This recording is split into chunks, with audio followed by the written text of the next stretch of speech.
Listo. Bueno, buenas tardes con todos.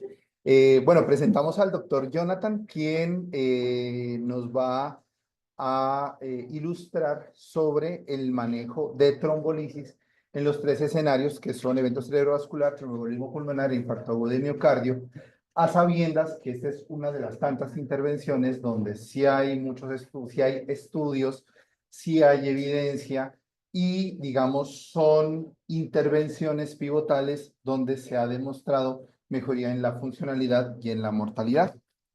Es una apuesta al día.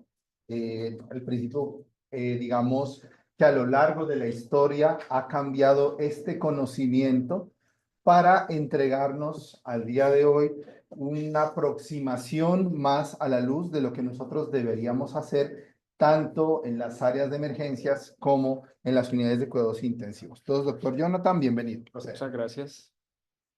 Bueno, buenas tardes. Como mencionó el doctor, pues vamos a hablar sobre la puesta al día en trombolisis en SB, TEP e infarto agudo de miocardio.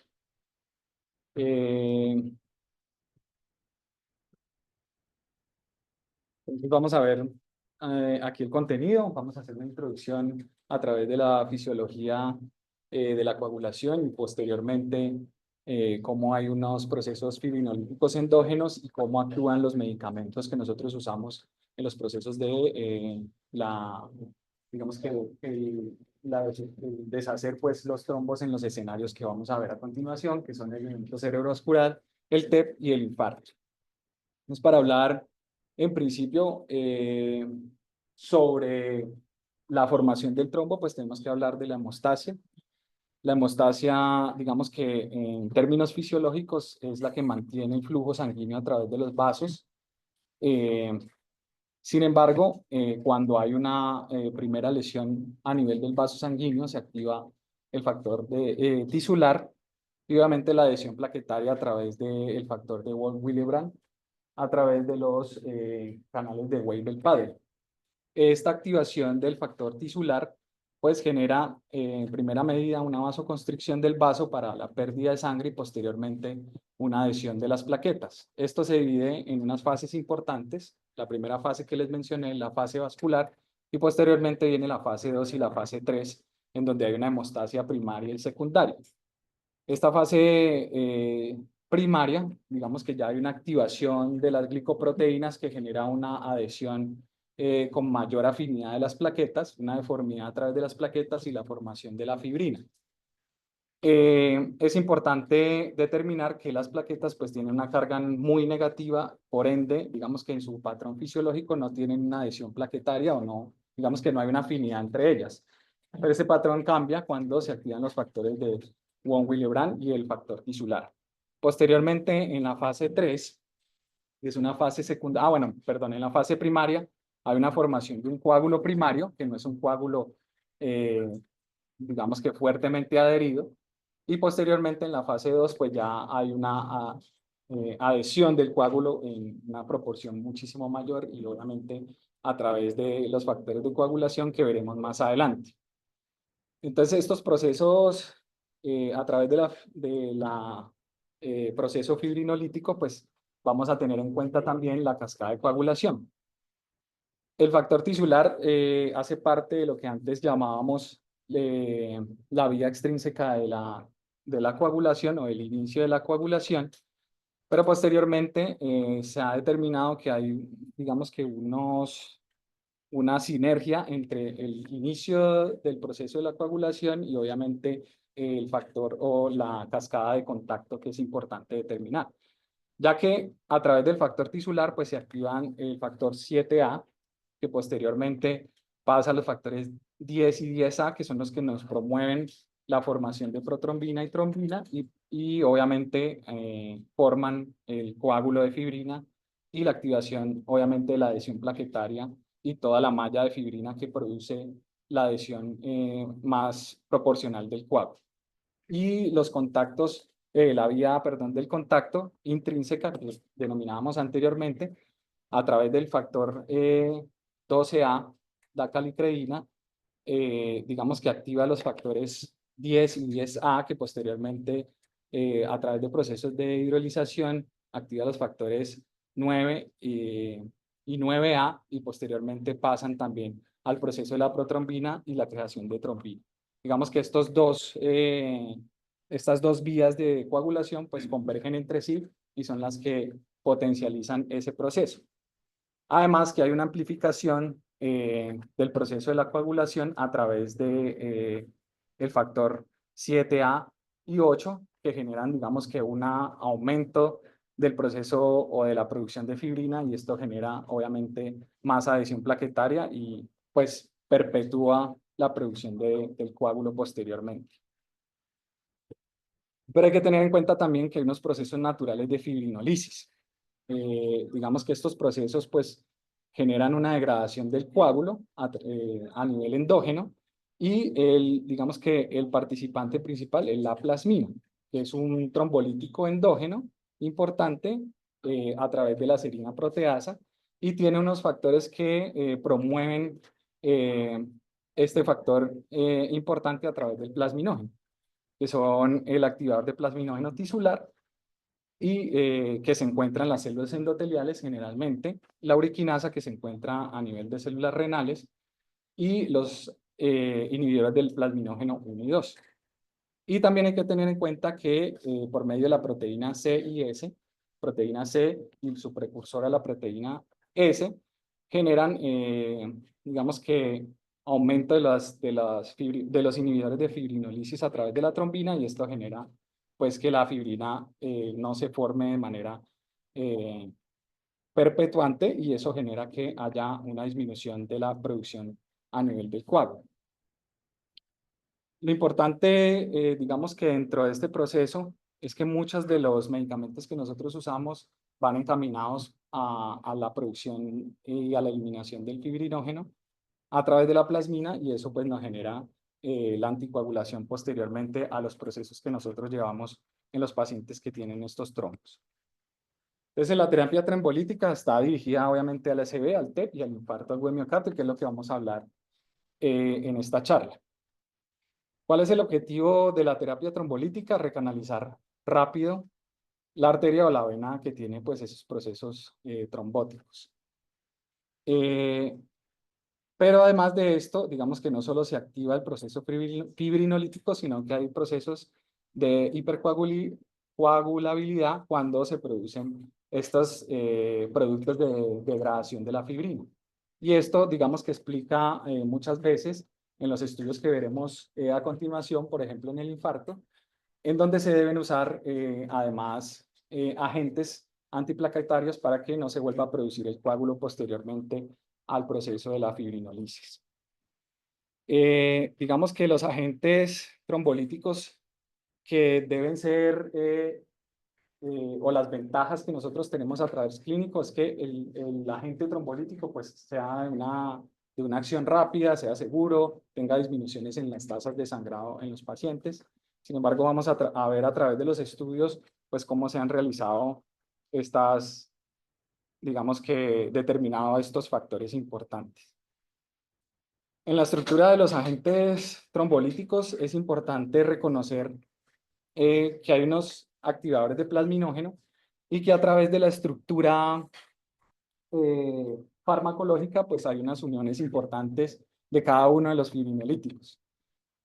Por ejemplo, en el Kringler del 1 al 5, pues podemos determinar los sitios de unión a la fibrina, y esto puede generar la efectividad del fármaco en comparación con los fármacos entre cada uno de ellos, además de las vidas medias.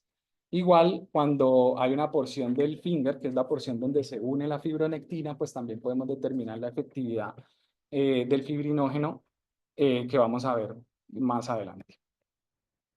Estos son los agentes trombolíticos que usamos más frecuentemente: la streptokinasa, la uroquinasa, el alteplase, el reteplase y el tecneplase. Obviamente, dependiendo del trombo y de la situación que nosotros tengamos, pues asimismo vamos a determinar la dosificación del tratamiento y el tiempo en el cuanto al tratamiento. Algunos necesitan un bolo inicial y posteriormente una infusión para mantener, digamos, que esos niveles trombolíticos estables y no permitir que el trombo vuelva y se forme. Y a su vez se dividen en las primeras generaciones, que era la streptokinasa. Digamos que de la primera generación, pues era de un bajo costo, sin embargo, este aumentaba la morbilidad y la mortalidad en los pacientes, generaba muchos componentes alérgicos y componentes a nivel inmunológico por inmunocomplejos, y ahorita les explico cuál es la razón. Entonces, digamos que se ha dejado de usar un poco. En la segunda generación, pues tenemos el alteplase y la pruroquinasa. El alteplase se usa generalmente y ha tenido unos buenos resultados en comparación con los otros agentes trombolíticos. Y el pruroquinasa, pues se usa más que todo en trombos intraarteriales. Y la tercera generación, el desmoteplase, que no ha tenido, digamos, en comparación con el alteplase, en la mayoría de los estudios no ha tenido un régimen de efectividad diferente al alteplase, digamos que es casi igual en su proceso de efectividad, y el teneteplase, pues, digamos que por su vida media más larga, pues ha generado un adelanto en los estudios posteriores, sobre todo en SB, para mejorar, digamos que esas tasas de éxito en los pacientes y no usar bolos que permitan el aumento de sangrado en estos pacientes. Entonces, la streptokinasa, que es un polipéptido que se obtiene de los estreptococos hemolíticos del grupo C, por eso generaba muchos complejos inmunológicos y obviamente complejos a nivel alergénico. Entonces, se ha tenido precaución en el uso de este medicamento, ha generado muchos efectos adversos. Este se une al plasminógeno y induce a la conversión de plasminógeno a plasmina, y pues tiene como ese complejo importante a través. Tiene una vida media de 18 a 30 minutos y un efecto lítico más o menos de 82 a 184 minutos. En la uriquinasa, que es una enzima derivada de las células endoteliales, renales neonatales y humanas cultivadas, también se une a los receptores plasminógenos a través de la plasmina y tiene una vida media de 9 a 12 minutos. El alteplase, que es una forma recombinante del activador tisular del plasminógeno, activa la conversión de plasminógeno en plasmina y cataliza la degradación de fibrina a fibrinógeno, y eso, digamos que permite la disolución del coágulo. Tiene una vida media de 5 a 6 minutos, un poco más corta, y por eso se usa en principio en bolo y posteriormente una infusión. RT-Place, pues es un recombinante activador del plasminógeno que carece de los dominios Finger y Klinger que mencioné anteriormente. Digamos que tiene una vida media plasmática más prolongada, pero tiene una menor especificidad a la fibrina, por lo cual se debe usar de forma continua y repetitiva. Y el TNT-Place, que es una línea celular del ovario del hámster chino, utilizando tecnología de ADN recombinante, y está indicado en los pacientes generalmente con infartos agudos. Ha tenido mayores estudios a este nivel. Es un activador del plasminógeno recombinante específico de la fibrina y obviamente genera pues esa degradación del trombo a través de la fibrina. Entonces, ya entrando en materia, vamos a hablar de la fibrinolisis a nivel en los pacientes con accidente cerebrovascular. Es importante porque antes hablábamos de tiempo de cerebro, pero a medida que han avanzado los estudios en cuanto al uso de fibrinolíticos en pacientes, pues se han determinado más que todo el tejido, pues es la vitalidad en recuperar del cerebro. Entonces, digamos que las zonas de penumbra a través de las imágenes avanzadas que vamos a ver un poquito más adelante, pues nos determinan pues esos periodos en los cuales hay una discordancia y podemos utilizar la fibrinolisis como recurso. ¿Y por qué es importante esto? Porque antes pensábamos que,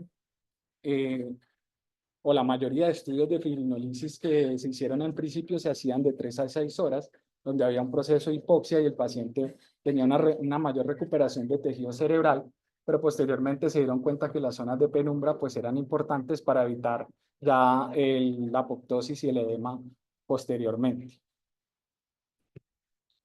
Obviamente porque hay una disminución de la captación de oxígeno a nivel tisular, y en los estudios que vamos a ver más adelante, como el de FUSE y el Wake Up, pues podemos determinar que estos pacientes tienen un mayor beneficio en el uso de fibrinolisis a este nivel. Perdón. Y otra cosa importante es que hay un puntaje temprano a través del TAC en la primera medida de la toma. Ahorita vamos a ver dentro de la guía por qué es importante estos estudios de imagen para determinar, digamos que el compromiso a nivel cerebral. El ASPET, pues, es una escala topográfica que todos conocemos que valora los cambios isquémicos a nivel cerebral. El puntaje normal es 10 y posteriormente, cuando uno va valorando los núcleos y las áreas de la arteria cerebral media, pues va disminuyendo el puntaje y obviamente entre menor puntaje, pues hay más compromiso a nivel isquémico a este nivel. Eso se mide por las zonas hipodensas que se logran ver en la tomografía cerebral a través de los núcleos, pues obviamente, el núcleo caudado, el núcleo lenticular, la cápsula interna, el territorio de la cerebral media en su proporción para determinar esto. ¿Y por qué, digamos, tiene tanta relevancia? Porque en el 2022, un anal de neurología de ese año, ellos querían determinar la relación entre el uso de alteplase intravenoso con trombectomía mecánica o trombectomía mecánica solo en los pacientes que tenían la puntuación de ASPE. Ellos se dieron cuenta que digamos que los pacientes que tenían un ASPE más pequeño no se beneficiaban del uso de trombolisis. Sin embargo, los pacientes que tenían un ASPE mayor de 6, pues tenían tenían efectos entre la trombolisis y la trombectomía más efectiva en estos pacientes. Entonces ellos determinaron a través de las imágenes, con un estudio de cohorte prospectivo, 720 pacientes, de los cuales recibieron pues la intervención, alteplase más trombectomía en el 51% de los pacientes, y obviamente dependiendo del puntaje ASPET, pues vieron un resultado a nivel de la repercusión cerebral. Entonces, si vemos que los aspects entre 6 y 10 tuvieron un proceso o un porcentaje mayor de repercusión, contrario a los pacientes que solo tenían, digamos que manejo médico normal o frente a placebo. Esto también se realizó a través de la escala de ranking, que ahorita vamos a ver más adelante, porque la mayoría de estudios pues valoran la efectividad de las terapias a través de la escala de dependencia de los pacientes posteriores al evento cerebral. Y obviamente tenía una P significativa. En esta gráfica de cajas y bigotes podemos determinar pues que las terapias trombolíticas y la terapia de trombolisis en los pacientes con ASPET mayor de 6 tuvieron una mejor escala de Rankin de 1 a 2, que sería, digamos, como la mejoría en cuanto a la disfuncionalidad del paciente después del ACV. Y posteriormente, pues, dentro de la guía nosotros ya tenemos unos parámetros específicos para el tratamiento de los pacientes con SB en las terapias trombolíticas. Todos los pacientes que tengan sospecha de evento cerebrovascular, se debe realizar una imagen cerebral al ingreso o digamos que al contacto del paciente, obviamente para descartar que tenga una hemorragia intracraneal o otro proceso que esté generando ese déficit neurológico en los pacientes.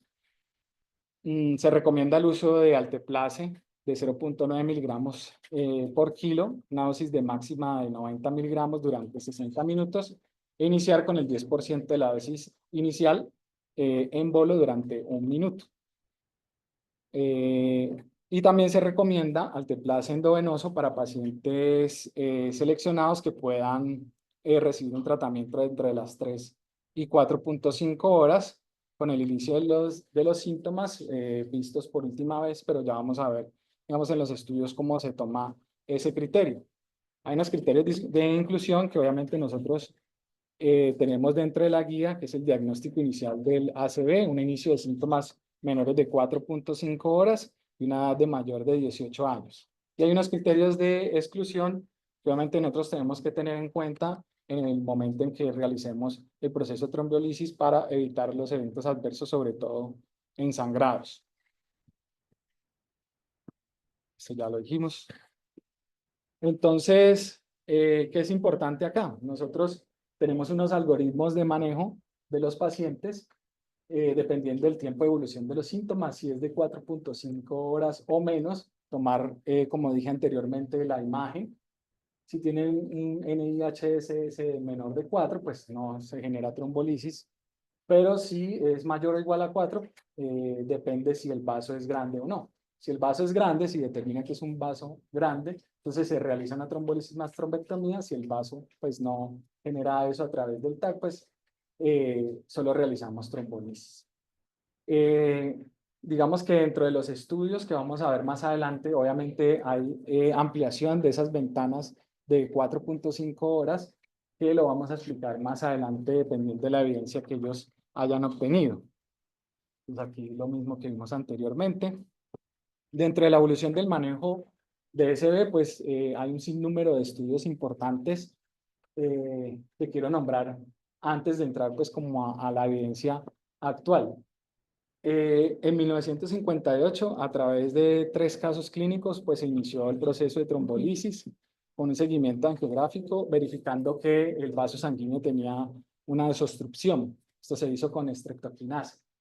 Los pacientes posteriormente al evento tuvieron efectos adversos como sangrados, sin embargo no fueron mayores. Entonces, digamos que de los 3 casos, uno fue efectivo y posteriormente ahí se realizaron más estudios.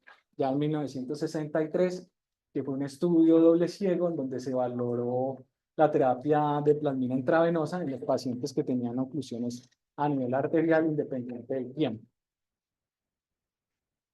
Y posteriormente, pues ya llegan los estudios que determinan el tiempo en efectivo para realizar la trombolisis, como el NINS, y los otros estudios que generan ya terapias trombolíticas en los pacientes, inclusive en comparación con el estudio NINS a través de las escalas de ranking para mejorar la disfuncionalidad del paciente posterior al SB.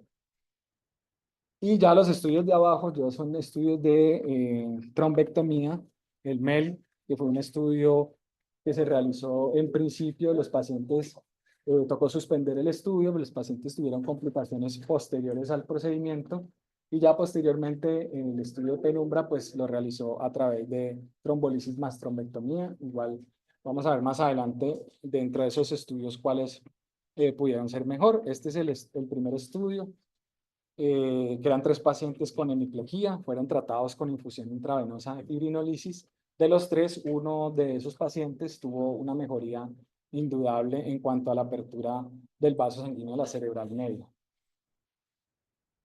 La escala de ranking modificada determina el grado de discapacidad en el SB y otras discapacidades neurológicas. Y es importante porque en la mayoría de los estudios que se realizó la fibrinolisis, digamos que la calificación era determinar cuál era el que tenía menos grado de disfunción cerebral o de disfunciones de sus capacidades posterior al tratamiento. Entonces, 0 sin síntomas, 1 y 2 con incapacidades significativas o leves, y posteriormente ya en los 3, pues obviamente ya había una incapacidad mucho más grande. Entonces, en la secuencia de los ensayos clínicos, en el 95 se postula el ensayo NINS, que publica su primer ensayo clínico para demostrar la efectividad del RTPA en pacientes con accidentes cerebrovasculares. Y se estandarizaron a través del NIHSS, del ranking, perdón, y de las escalas Bartel para determinar cuál era la disfuncionalidad de los pacientes posteriormente. De este estudio, que fue aleatorio y doble ciego, entraron 291 pacientes y se dividió en 2 partes. Uno quería ver el outcome primario, mirar a ver en la parte aguda si el uso de RTPA pues, sería significativo en el resultado de los pacientes, y valorar posteriormente en esos pacientes a 90 días cuánto era la tasa de recuperación a nivel neurológico. En la parte 1 fueron 291 pacientes en la actividad clínica y se valoraba la escala de ranking. Sin embargo, nosotros vemos ahí en la gráfica, en la parte 1, de 0 a 90 minutos, no hubo una diferencia significativa estadísticamente hablando. Sin embargo, la tendencia al uso de fibrinolisis en los pacientes, pues, tuvo una significancia posteriormente a los 90 días, como vemos en esta gráfica. Los pacientes que usaron TPA al día 90, pues tenían una tasa de recuperabilidad mucho mayor que el uso del placebo. De los pacientes con usos de terapias trombolíticas, pues podían tener un ranking entre 1, 2 o 3. Posteriormente, el ECAS quería determinar o evaluar la terapia trombolítica a través del activador tisular de plasminógeno recombinante, que era el alteplase, con 623 pacientes, con un ACV moderado a severo y con un inicio de síntomas no mayores a 6 horas. La mortalidad fue del 18.5 en el estudio piloto versus 18.9 en el ensayo aleatorio, pues por lo tanto, digamos que no hubo una diferencia en ese momento, pero en cuanto a hemorragias intracraneales, pues los pacientes que usaron alteplase sí tenían una repercusión mucho mayor. Se hizo más o menos en 14 países europeos. Y digamos que la repercusión de los eventos adversos fue mucho mayor en el grupo que usó el trombolítico de alteplase en comparación con el placebo. Posteriormente, 3 años después, en el 98, el estudio ECAS-2 quería demostrar a través de la infusión de 0.9 miligramos de alteplase cuál era la efectividad del uso de las terapias trombolíticas. Estos cogieron pacientes de 3 a 6 horas y determinaron cuál era su proceso de mejoría con respecto a la escala de Rankin. Devuélvete la diapositiva, por favor, pero una cosita que la anterior. Muéstranos el Kaplan-Meier, por favor, del link. La anterior, la curva. Ahí. Qué pena que no escuchamos bien esa parte. Vuelvemos a interpretar esa gráfica. ¿Sabes? Lo que querían determinar era la supervivencia de los pacientes con el uso de alteplase versus placebo. A 90 días, el alteplase tuvo, digamos que una tendencia hacia la mejoría sobre el placebo en la supervivencia a 90 días. Fue mucho mayor el... No, no fue estadísticamente significativo. Hubo una tendencia a menor. O sea, tendencia no hay porque debería haber por lo menos debería haber una P pegadita al 5, pero al 505, pero ahí no hay ni tendencia ni diferencias. Por eso es lo que nosotros habíamos hablado, la revisión, que hay que colocar ahí los datos, las P's, los intervalos de confianza, para que todos nosotros nos demos cuenta de la interpretación adecuada del gráfico. Okay.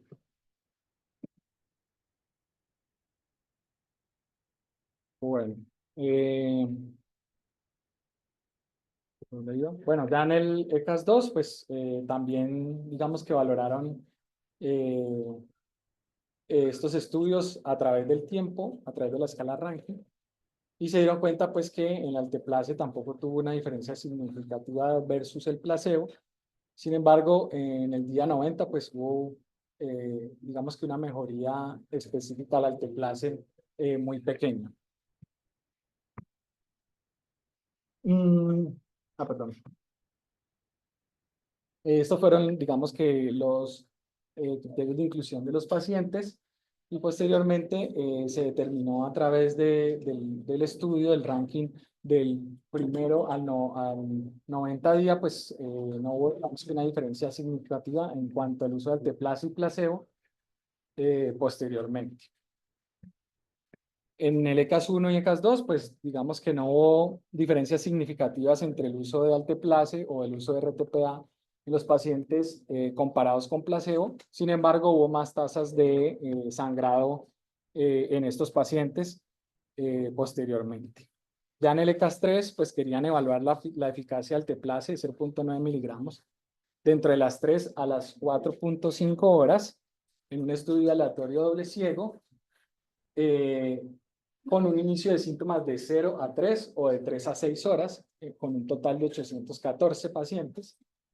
Y la administración de la alteplasia fue a 3 horas y 59 minutos. El alteplasia tuvo una tasa de 52.4% frente al placebo 45.2%, con una incidencia de hemorragia mucho mayor en el grupo del alteplasia versus el placebo. Y obviamente el point primario, pues se ve una diferencia significativa, con una P estadísticamente significativa en los pacientes que tuvieron el uso de alteplasia, en el grupo de alteplasia, en 52.4% versus el grupo placebo, que era el 45.2%.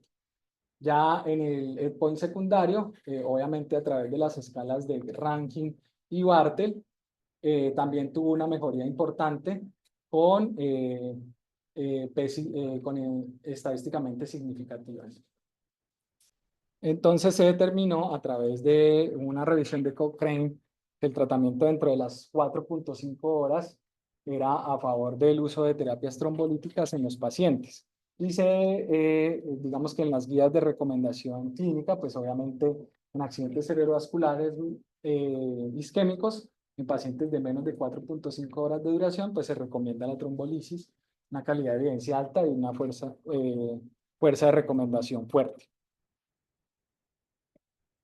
Y obviamente posteriores a los estudios dentro del mismo análisis del Cochrane, pues se determinó que los pacientes que tenían menos horas del evento isquémico, pues tenían un beneficio mayor con el uso de terapias trombolíticas.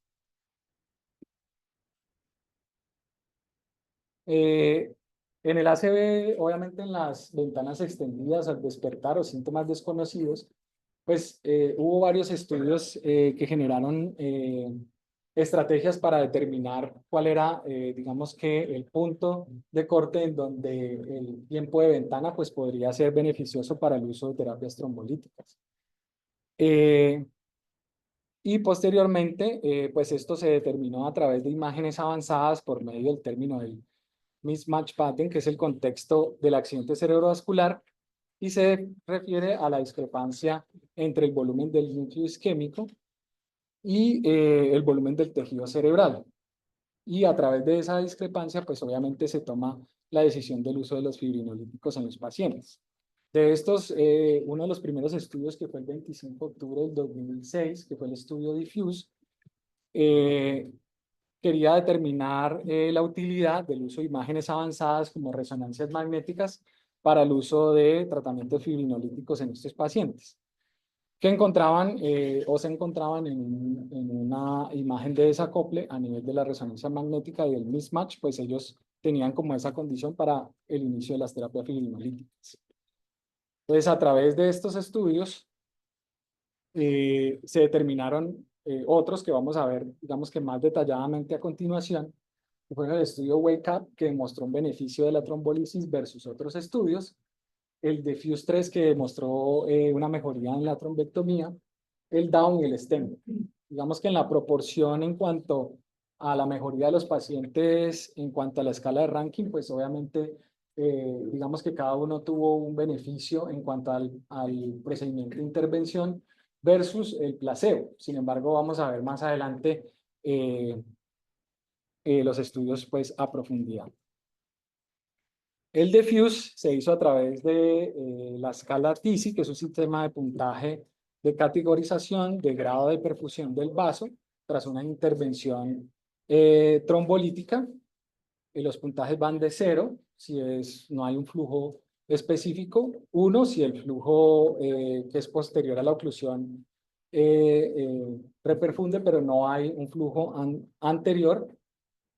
Y el 2 se divide en 2A, una reperfusión tisular parcial, menos del 66%, el 2B, una perfusión tisular completa, y el 3 ya, digamos que una reperfusión tisular sin retraso y completa. Y se evaluaron a través de angiogramas. Entonces, En este estudio querían demostrar la terapia endovascular en un periodo de tiempo prolongado entre 6 a 16 horas. Se evaluaron 182 pacientes, 92 en el tratamiento endovascular y 90 en el tratamiento médico. Hay que hacer la aclaración que estos pacientes tuvieron manejo de alteplase antes del proceso de la trombectomía. Y la conclusión fue que la repercusión tuvo más probabilidades de resultados en tasas bajas, de reperfusión en los pacientes en 24 horas y un buen resultado funcional a los 90 días. Entonces ahí vemos, digamos que en la clasificación TISI que les mencioné anteriormente, en comparación con la escala de ranking, pues hubo una mejoría en los pacientes que fueron intervenidos con trombolisis y reperfusión a través de trombectomía que los pacientes que no recibieron este beneficio. El Wake Up, que ya era un estudio del 2018, quería determinar y evaluar la eficacia y la seguridad de trombolisis intravenosa basada en el desacople a través de la resonancia magnética con alteplase. Y la metodología del ensayo era aleatorizado multicéntrico en 500 pacientes, 254 de los pacientes recibieron alteplase y 249 en placebo. El resultado fue el 53.3% en el grupo de alteplase y 41.8% en el grupo de placebo.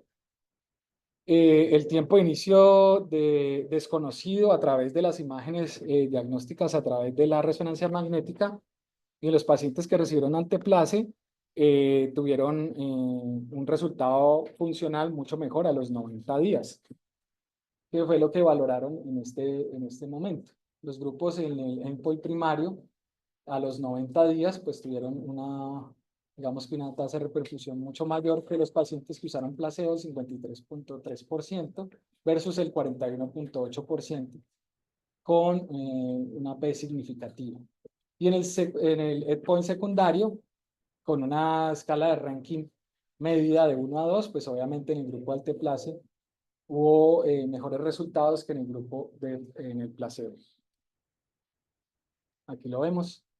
Alteplase en la escala de ranking, pues obviamente hubo más pacientes que tuvieron una mejoría en cuanto a la tasa de disfuncionalidad posterior al SB versus el grupo de placebo que tuvo, digamos que un poco más en los rankings pues aumentados.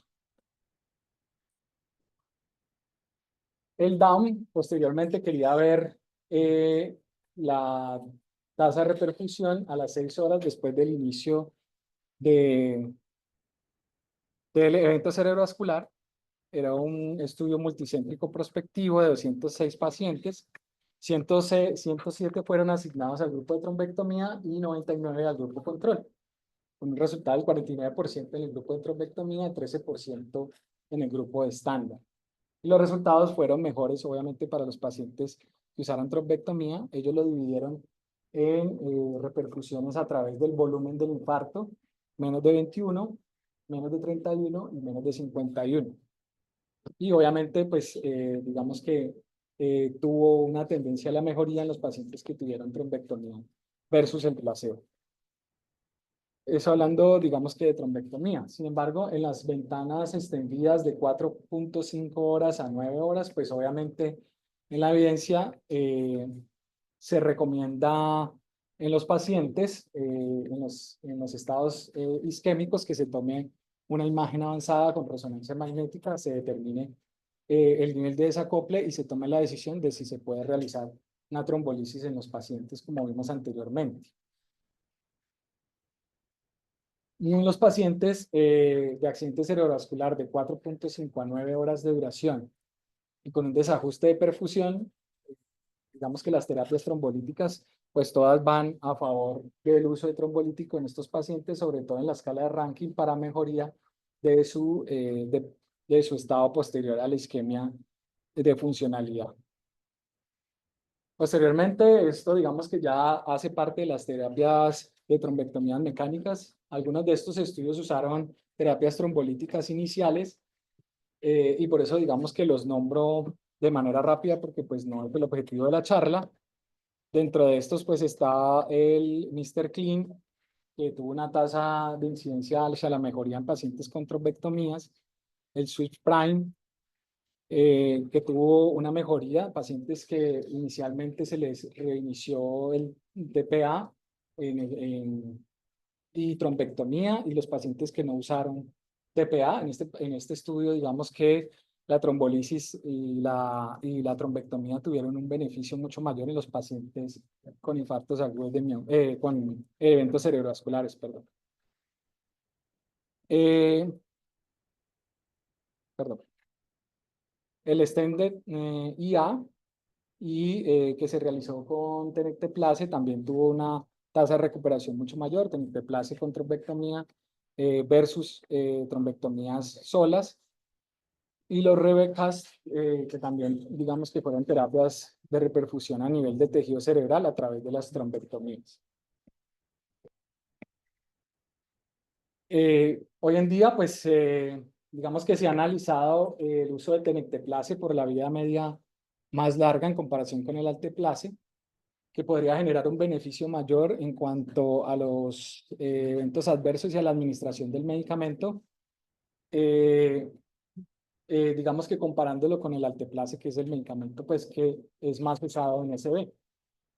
De estos estudios está el Extended IA, el TRACE, el NORTES y el TASTE-A, que digamos que tienen, aunque casi la mayoría de los estudios tocan la unidad en las gráficas, pues obviamente hay una tendencia hacia la mejoría o hacia el beneficio con el uso de tenecteplase eh, por la vida media que se usa en los pacientes con menor recurrencia de sangrado en comparación con el alteplase. Sí. Y digamos que también se ha determinado a través de la sonotrombolisis en el estudio de los vasos grandes, obviamente a través de ecografía, pues mirar eh, cómo se puede determinar en tiempo real la repercusión a nivel cerebral a través de tenecteplase guiado por ecografía. De estos, digamos que el 40,3% a favor del tenecteplase versus el 22,4% en la trombolisis estándar, donde no se usó estas tecnologías. Podemos ver que aquí en el grupo de intervención, el 40,3 tuvo un mayor beneficio en comparación con el grupo control de un 22,4%. Y obviamente ellos generaron, digamos que las estrategias de canalización, alguna canalización de la arteria o posteriormente a la reperfusión a nivel de tejido cerebral. Y a través de la escala de ranking, pues obviamente en los pacientes que tuvieron tratamiento, tuvieron un mayor beneficio en los pacientes que tuvieron una terapia estándar en comparación. Digamos que dentro del ranking, dentro de los rankings mayores y en los pacientes que tuvieron menor beneficio, pues obviamente no hubo una diferencia significativa entre los dos grupos. A futuro hay una serie de ensayos clínicos que valoran el tenecteplase. Algunos de los ensayos clínicos están en fase 3, como el ALTEST-2 y el TASTE-2, que comparan el tenecteplase con alteplase. Digamos que no hay una diferencia significativa en cuanto a la mejoría en los pacientes, pero hay menos recurrencia de eventos adversos como sangrados intracraneales activos. Y ya entrando, digamos que a la trombolisis en TEP,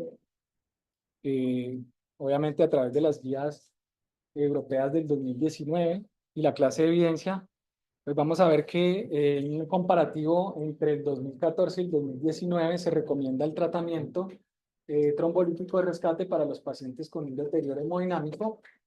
En el 2014 era una clasificación 2A, ya en el 2019 ya pasó a una recomendación fuerte.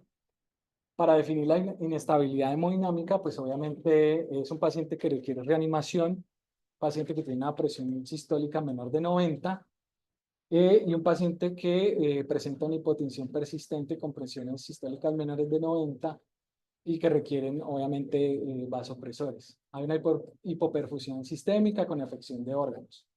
Y obviamente esto nos determinaría la clasificación en alto riesgo de muerte, intermedio o bajo. Entonces, en el alto, pues tenemos la inestabilidad hemodinámica, parámetros clínicos de gravedad a través del PESI, disfusión del ventrículo derecho a través de ecocardiogramas TT o angioTAC, y alta concentración de troponinas y obviamente determinando ahí el riesgo. Más adelante vamos a ver dentro del algoritmo pues cómo ellos lo determinan. ¿Por qué es importante? Porque el TEP genera un shock obstructivo. Esto interfiere en la circulación y obviamente en el intercambio gaseoso a nivel pulmonar. Esto genera a través de aumento de la presión de la arteria pulmonar una disfunción ventricular, y la disfunción ventricular ocasiona pues todo el complejo hemodinámico importante de los pacientes con TEP. Es una disminución de la contractibilidad del ventrículo derecho, disminución del gasto, de la precarga del ventrículo izquierdo, y esto genera posteriormente el shock obstructivo y posteriormente la muerte por la disfuncionalidad que mencionamos.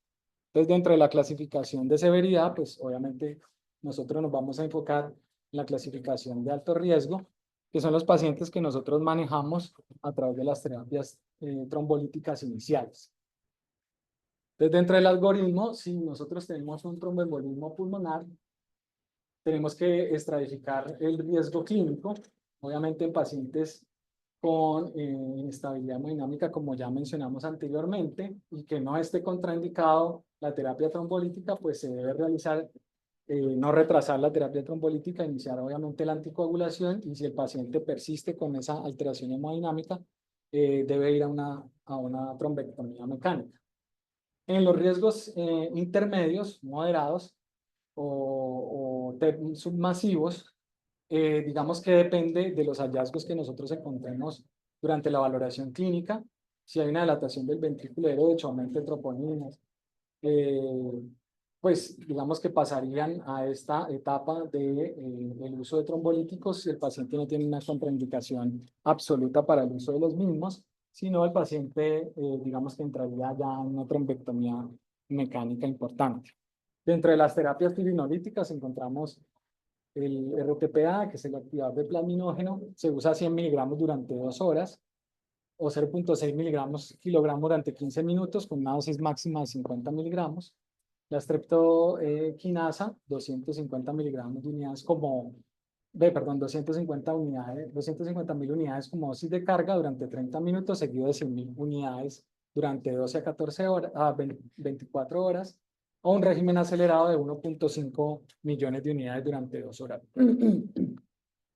La uroquinasa de 4.400 unidades por kilogramo como dosis de carga durante 10 minutos, seguido de 4.400 unidades kilo hora durante 12 a 24 horas, o un régimen acelerado de 3 millones de unidades durante 2 horas. Y obviamente los riesgos absolutos de fibrinólisis que conocemos, que son las historias de eventos cerebrales hemorrágicos y todas las que vimos anteriormente que aplican, digamos que para este punto de la terapia trombolítica. En la evidencia del TEP, se quería determinar a través de los estudios clínicos desde 1966 al 2000 cuáles eran las terapias trombolíticas efectivas que hubo durante ese periodo de tiempo. Esto se hizo a través de los informes publicados de trombolisis, embolia pulmonar y durante el RCP. Y digamos que la administración trombolítica durante el RCP que podría ayudar a disminuir las tasas de mortalidad. En los primeros estudios, que fueron reportes de casos desde el 1974 hasta el 99, digamos que la mayoría de los regímenes que usaron para el manejo de trombolisis era con streptokinasa. Digamos que la mayoría de los estudios tuvo complicaciones mayores y el paciente, digamos que no hubo una tasa de recuperabilidad importante. Entonces, digamos que estos estudios se dejaron atrás. Sin embargo, posteriormente ya se valoró, digamos que las series de casos en donde ya se podía determinar, digamos que un poco más a través de la estadística, cómo estos uso de fibrinolíticos en pacientes durante la RCP, pues podían mejorar con el tiempo. Y digamos que la conclusión de este estudio fue que pues, en ese momento no había una clasificación importante del uso de fibrinolíticos en los pacientes durante la reanimación cardiopulmonar. Sin embargo, tenían una tendencia en algunos estudios a la supervivencia de los pacientes.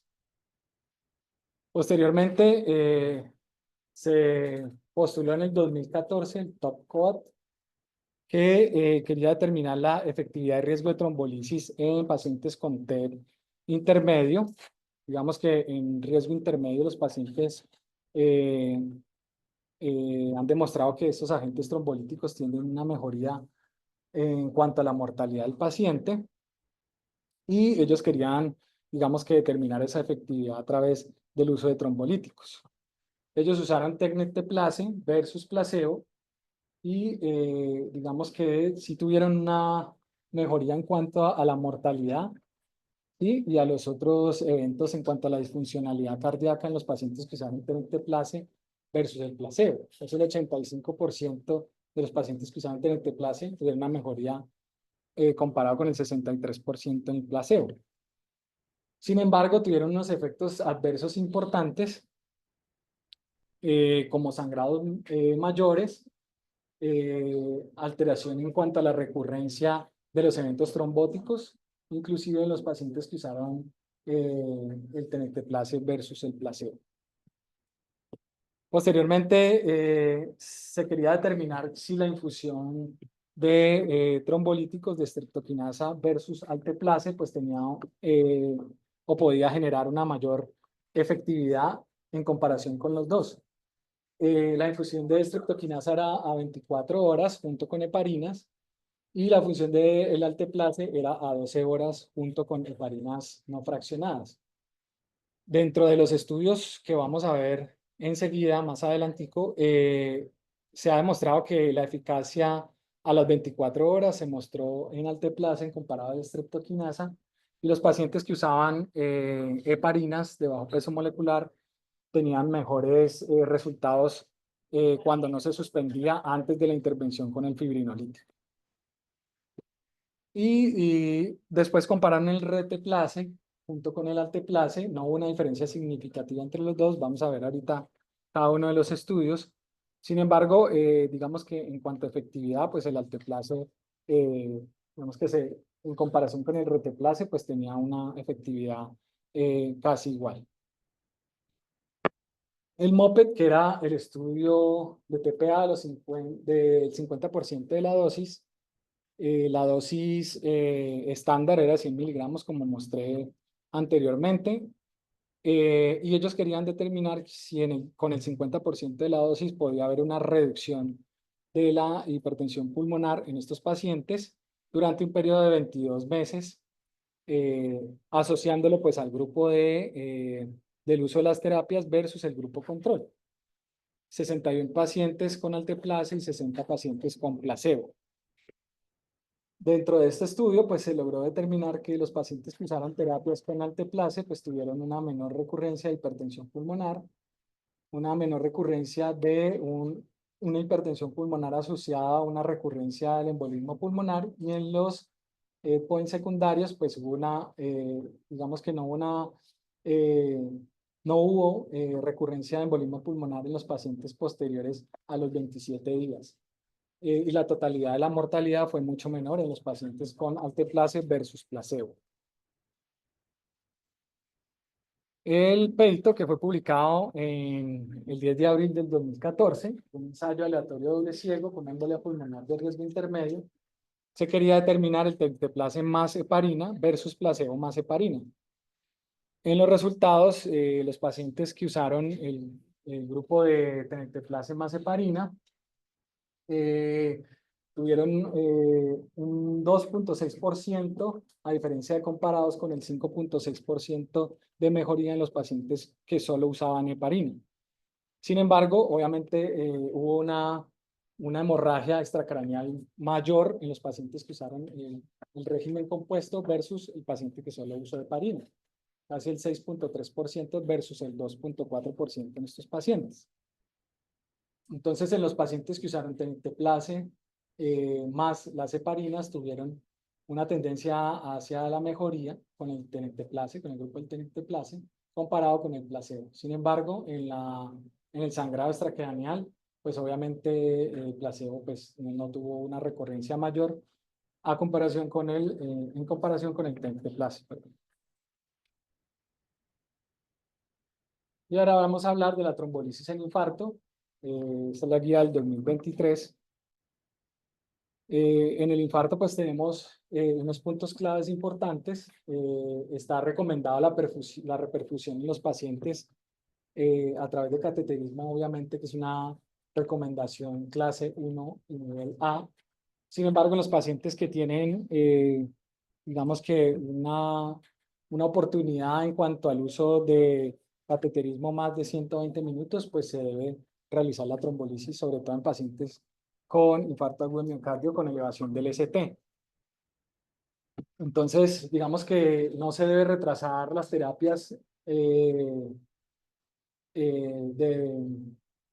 cateterismo en los pacientes con infartos agudos de miocardio. Sin embargo, si el paciente tiene un diagnóstico de infarto y no tiene la posibilidad de llegar a un centro primario donde se le realice el cateterismo, pues en pacientes mayores de 120 minutos, pues obviamente se recomienda la fibrinolisis. Obviamente esto no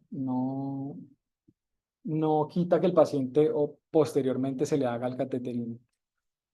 Entonces, en el proceso de identificación del infarto, obviamente nosotros tenemos que determinar el riesgo del paciente, generar la estrategia y si el paciente no tiene esa capacidad, pues obviamente iniciar las terapias con los agentes trombolíticos en ellos. Dentro de los estudios tenemos el DICI-1, que digamos que fue uno de los primeros estudios publicado en el 87, que quería determinar la efectividad de la streptokinasa en infarto. Más o menos 11.712 pacientes con infarto agudo, de los cuales 800 recibieron streptokinasa, 900 era el grupo control, y ellos querían determinar, digamos, cuántos de ellos tenían una mejor recurrencia, de mejor desenlace clínico a través del uso de los trombolíticos. Entonces, en pacientes, en cuanto a la angina, pues los pacientes no tuvieron una significancia estadística en cuanto al uso de streptokinasa comparado con los pacientes que no la tuvieron. Sin embargo, en los pacientes con cuadros de reinfarto se encontraron que en estos pacientes que usaron terapias trombolíticas tuvieron una mayor incidencia, y esto podría haberse explicado posteriormente porque estos productos de degradación de la fibrina y la trombina posteriormente generaban una mayor adhesión plaquetaria y posteriormente generaban el infarto. Por eso los pacientes posteriormente a las terapias pues se les suministraba aspirina o las glicoproteínas 2B3A. El gusto 1, que fue en 15 países, 1.081 pacientes con infarto agudo de miocardio, una evolución, fueron aleatorizados y querían determinar la mortalidad a los 30 días. De este hubo 3 brazos, era streptokinasa más heparina subcutánea, una tasa de mortalidad del 7.2%, streptokinasa más heparina intravenosa, una tasa de 7.4%, alteplase y heparina intravenosa, con una totalidad de mortalidad del 6.3%, y la combinación de 2 terapias trombolíticas, que fue el 7%. Obviamente las tasas de hemorragia intracraneal pues fue más acelerada con un 0.94%. Antes de que comenzara, digamos que el ensayo, ellos hicieron una prueba piloto en el uso de heparinas a dosis seguras y obviamente alteplase a dosis seguras, y digamos que se dio el aval pues para aprobar el estudio posteriormente. Entonces vemos acá en el grupo, digamos que en los grupos en los grupos acelerados que usaban alteplase más heparina, vemos que la tasa de recurrencia de mortalidad fue mucho menor que en el resto de los grupos, una P significativa. Y a los 30 días incluso, digamos que se mantuvo una tasa de mortalidad mucho menor al resto de los grupos. Por ende, digamos que el uso de alteplase, junto con el uso de heparinas de bajo peso molecular, tenía una mejor efectividad en cuanto a la mortalidad en los pacientes desde el inicio, incluso a los 30 días posteriores. Entonces, la TPA acelerada administrada con heparina intravenosa proporcionó un beneficio mucho mayor en la supervivencia de los pacientes con infarto agudo de miocardio, como mencioné anteriormente. En el ISIS-2, entre marzo del 85 y del 87, el objetivo era ver la efectividad de la streptokinasa junto con el ASA en los pacientes con infarto agudo de miocardio, 846 en el grupo de la streptokinasa y 903 en el grupo de control. Esto tuvo un seguimiento a 10 años y digamos que la streptokinasa sola y la aspirina sola tuvieron menos mortalidad en el 9.2%. Y la combinación de streptokinasa más aspirina tuvo un 8% versus el 13.2% en cuanto al grupo placebo. Por lo que les explicaba anteriormente, estos agentes ayudantes, posterior al proceso de fibrinolisis, en donde hay una degradación de la fibrina y produce una propagación del coágulo posterior al uso de los fibrinolíticos, ellos quisieron realizar estos estudios y se dieron cuenta que el uso de streptokinasa más aspirina tenía una mejor tasa de supervivencia en los pacientes de un 42% versus el 23% en los pacientes que usaban solo la aspirina. En el AXEN-2, que ya fue en el 99, se valoraron 16.949 pacientes con infarto de miocardio, con una infusión rápida de alteplase, menor a 100 miligramos, con una mortalidad de 30 días, ellos querían verificar, fue el 6.15%, con un bolo único de alteplase con una mortalidad del 6.18%, digamos que no una diferencia significativa en cuanto a mortalidad. Sin embargo, en las tasas de hemorragia intracraneal hubo menores sangrados en el grupo de la infusión con alteplase. Digamos que aquí de alteplase y tenteplas no hubo, digamos que una diferencia en cuanto a la mortalidad en los pacientes. La AXEN-3 fueron 6.095 pacientes con infarto agudo de miocardio. Ellos dividieron, digamos que el estudio a través de dos resultados importantes, que era la mortalidad 30 días, infarto en el hospital, una isquemia refractaria a nivel del hospital, y dos, la hemorragia intracraneal hospitalaria o complicaciones importantes a este nivel. Lo usaron con tenecteplase a dosis completa sin hexaparina durante 7 días. Una dosis media de tenecteplase de 50 miligramos con heparina no fraccionada. Infusión de 12 horas de abscisimaab. Y tenecteplase con dosis completas con heparinas no fraccionadas ajustadas al peso por 48 horas. De los dos primeros grupos, pues de 233 sobre 2037, fue, digamos que, la disminución de la mortalidad. Sin embargo, en la tenecteplase con el uso de heparinas no fraccionadas fue de 315, entonces tuvo mejores resultados a este nivel. Y es lo que vemos aquí, la tasa de probabilidad de supervivencia de los 30 días, pues fue mucho mejor en el grupo, aunque tuvieron más sangrado, isquemia, y mayor sangrado a nivel de estos regímenes estándar de infusiones completas con heparina y abscisimaab. El STREAM quería comparar una estrategia fibrinolítica realizando, digamos que, directrices entre el uso de cateterismo versus terapias fibrinolíticas en los pacientes. De ahí se valoraron 1.892 pacientes a tres horas que no pudieron ser sometidos a cateterismo y se evaluaría la muerte, el shock, la insuficiencia cardíaca congestiva o infarto a los 30 días.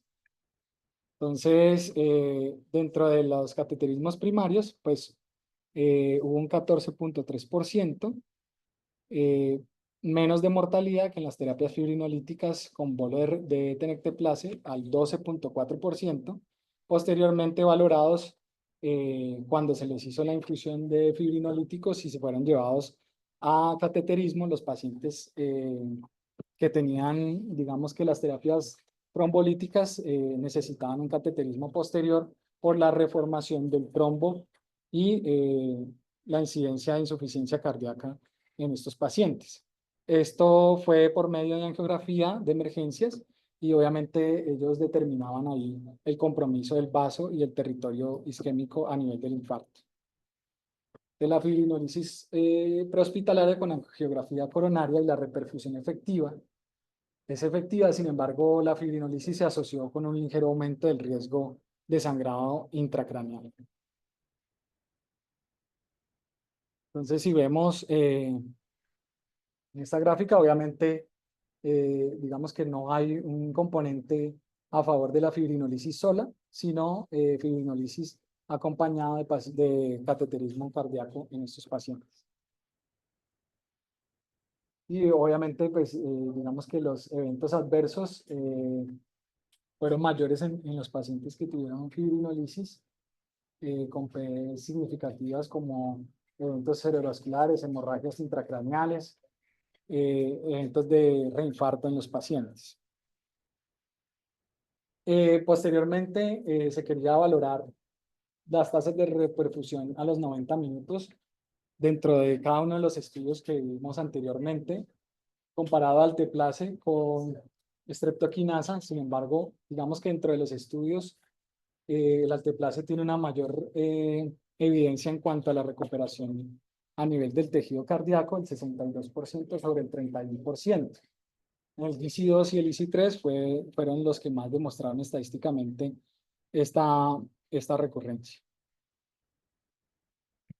Y la efectividad del alteplase con los agentes ayudantes, que vamos a ver ahorita más adelante en cuanto a la evidencia, pues obviamente digamos que estos pacientes que tienen un proceso fibrinolítico posterior al uso de agentes como glicoproteínas 2B3A y el ASA, pues tienen una mejor recurrencia. Vamos a ver ellos cómo calificaron a través del TIMI, cómo se reduce esta escala para mejoría de la supervivencia de los pacientes. En el RTPLAS de RAPID resumieron los datos publicados de RTPLASE, perdón, desde el 85 hasta el 97 en los 4 ensayos clínicos. Y digamos que en esto pues no mostró una mejoría en la tasa de mortalidad RTPLASE comparado con el alteplase. Digamos que en el RAPID 1 se quería valorar el uso de RTPLASE versus alteplase, no hubo una tasa de mejoría en comparación con el alteplase. Igual en el INJECT y en el GUSTO 2, digamos que hubo tasas de recuperación más bajitas, inclusive que el alteplase. En el alteplase, por la vida media y por su configuración molecular, pues obviamente ha tenido, digamos que una tasa de éxito un poco mayor. Sin embargo, en los estudios que veremos a continuación del TIMI-10A y TIMI-10B, en donde comparan alteplase versus tenecteplase, no hubo una diferencia significativa en cuanto a tasas curativas. Sin embargo, en cuanto a sangrado, pues obviamente el alteplase tuvo un mayor porcentaje. En el TIMI-10, que fue en el 97, lo que querían valorar a través de la escala de TIMI era determinar la disminución del TIMI 3 al TIMI 2 en el uso de alteplase versus tenecteplase.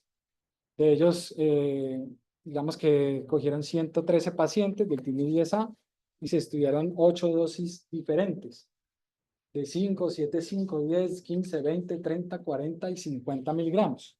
Durante el estudio se dieron cuenta que las dosis de 50 miligramos tenían más, digamos que tasa de sangrado, por lo cual, digamos que la dosis la dejaron desde 40, 30 y hasta 50 miligramos en algunos pacientes. Y la tasa de permeabilidad de la dosis de 30 a 50 miligramos fueron similares a las del alteplase. Y en el TIMI-10B querían valorar tenecteplase versus alteplase con un infarto agudo de miocardio con un bolo de 30, 40 y 50 miligramos, y querían ver, digamos que la tasa de seguridad en los pacientes que usaban tenecteplase versus alteplase. Se demostró que la dosis de 40 miligramos en bolo consiguió una reperfusión de TIMI-3 en el 63% de los pacientes conseguidas con el alteplase. La dosis de 50 miligramos, como mencioné anteriormente, fue suspendida por, obviamente, un aumento del sangrado. Pues aquí vemos que de entre las dosis, el TIMI a los 90 minutos fue el 57% en el 10A y aumentó en el estudio 10B a un 63%. Entonces, digamos que el uso del tenecteplase en cuanto a tasas de recuperación comparados con alteplase no hubo una diferencia significativa. Sin embargo, los sangrados fueron mucho mayores a dosis de 50 miligramos. Bueno, muchas gracias.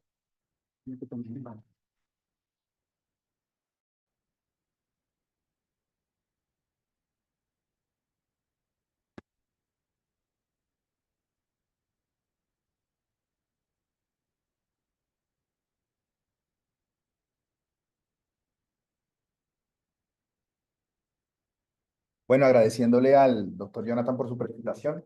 Aquí habría que hacer un resumen de lo que acabamos de escuchar y es ver cómo la terapia fibrinolítica ha cambiado a lo largo de los años, partiendo de terapias como el estreptoquinasa, que son de primera generación, y esas terapias de primera generación eran muy inespecíficas, ya que se ligaban mucho al fibrinógeno y eso conllevaba a más respuestas adversas, haciendo que con el paso del tiempo sea necesario el uso de terapias como el RTPA. Ahora, ¿a qué apuntamos? Ahora se está apuntando hacia el uso del TNK. Jonathan dijo una frase en reiteradas ocasiones y es la vida media del TNK, que es mucho mayor que las otras y es una dosis mucho más fácil de implementar que la misma RTPA.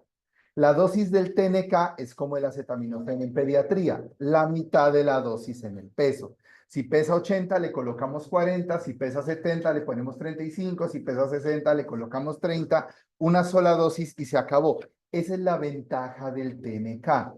Si bien los estudios que favorecen TNK versus el RTPA se han ligado solamente a corazón, con el estudio con el ASCEN-3 y con el TIMI, hay, digamos, una tendencia en la publicación de artículos en eventos cerebrovasculares en los últimos, yo pensaría que 2 años, como el NordStem y todos esos.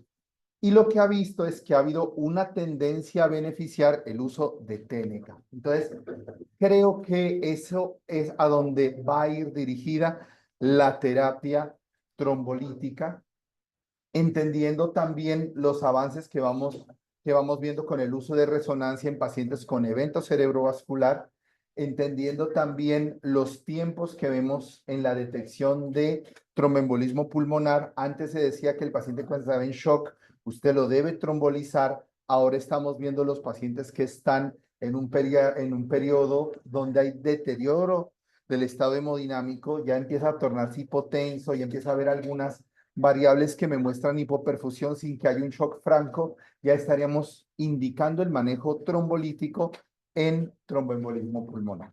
Bueno, muchísimas gracias.